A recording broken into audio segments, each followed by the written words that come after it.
And this question of Africa speaking to the world in its own voice is extremely important, because we hear about Africa, but we don't hear from Africa. And it is now time. And this is urgent at this moment in history, as history moves from a position of receivership into a position of direct action. This question of empowerment, this question of active engagement is what we need to move towards. And this vision of Africa not just as a passive receptor of the world's ministrations, but quite the opposite. And Africa is not the continent that needs to learn, but as the continent that can teach. We tend to talk about Africa as a continent and not as the very different countries that they are. And what you can do in some countries is not necessarily what you can do in other countries, particularly those that have been in years of conflict, like the DRC, or those post-conflict, like Sierra Leone and Liberia, or those who are now making great progress. There's lots of different circumstances, and we have to be careful not to look at every circumstance as one Africa, but as many different circumstances. The concept of public-private partnership, at the end of the day, in my personal view, is the only way to really advance know-how and investment. And Mr. President, I have a question to ask you, and I'm a business person, so I will ask you directly. We have ministries of development, we have ministries of industry, but when industry and NGOs come to Africa and want to work, there's a lot of good things that are said, and business wants to do good. I think that's most companies, big and small, I think have an element of wanting to do good.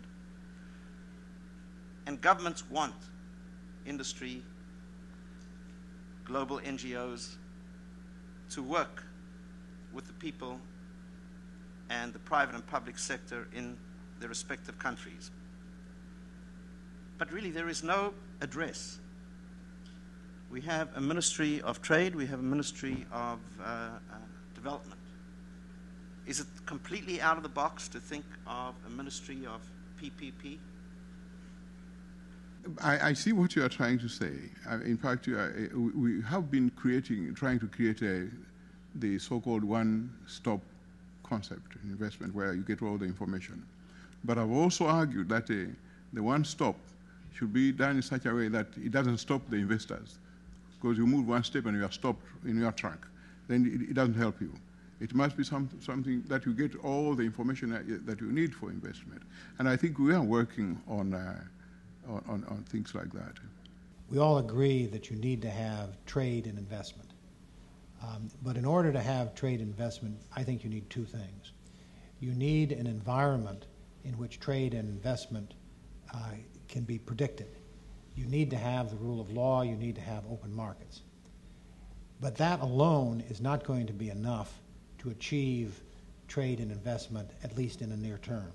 You're going to need things like the public partnership, but you're also going to need aid in one way or another that is not designed necessarily to make people's lives better now, but is designed to bridge from the present to the future in terms of making the educational system better, to provide the human capital that trade investment will require, to provide the infrastructure, to provide perhaps government guarantees from countries outside of the African continent for companies doing business there.